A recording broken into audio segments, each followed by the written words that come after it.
Dépose d'un moteur de 250 TS. Démontage du carter d'allumage et vidange de la boîte. Démontage du collecteur d'échappement en débranchant le faisceau électrique alimentant la dynamo. Pensez à repérer les branchements.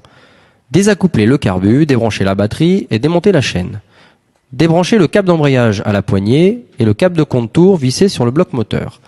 À l'aide d'un cric, déposez le moteur en dévissant les deux écrous supérieurs de la culasse et les deux boulons reliant le moteur au cadre. Moteur enlevé, pensez à sortir la chaîne du carter de chaîne pour tout déplacement de la partie cycle, car celle-ci endommagerait le carter en bakélite. Le moteur, une fois posé sur l'établi, vous pourrez donc intervenir sur celui-ci. Pour éviter la mare d'huile sur l'établi, dévissez le guide du câble d'embrayage situé en bout du carter afin de finir la vidange par son orifice. Afin de dévisser toutes les pièces nécessitant un blocage de la boîte ou de l'embiellage, il est possible de le faire en introduisant un manche de marteau en bois dans la sortie d'échappement afin de bloquer tout mouvement du piston. Cela permettra le démontage de la vis entraînant le câble de contour, celle-ci empêchant de désaccoupler le carter.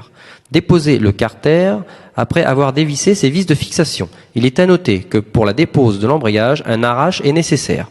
Démontez le pignon de sortie de boîte. À l'aide d'une tige filetée de 10 par 100 vissée dans l'enduit, vous pourrez le désaccoupler en le maintenant. Cette opération est possible après avoir démonté la dynamo et la came d'allumage bien sûr. Démontez la culasse et le cylindre, enlevez le piston avec précaution et vue générale des pièces démontées. Chauffez le carter au niveau du roulement de vilebrequin en faisant attention de ne pas détériorer le joint. Afin de décoller les deux demi-carters, tapez sur le bout de vilebrequin délicatement à l'aide d'un maillet en bois, tout en soulevant légèrement les carters pour leur permettre de se désaccoupler.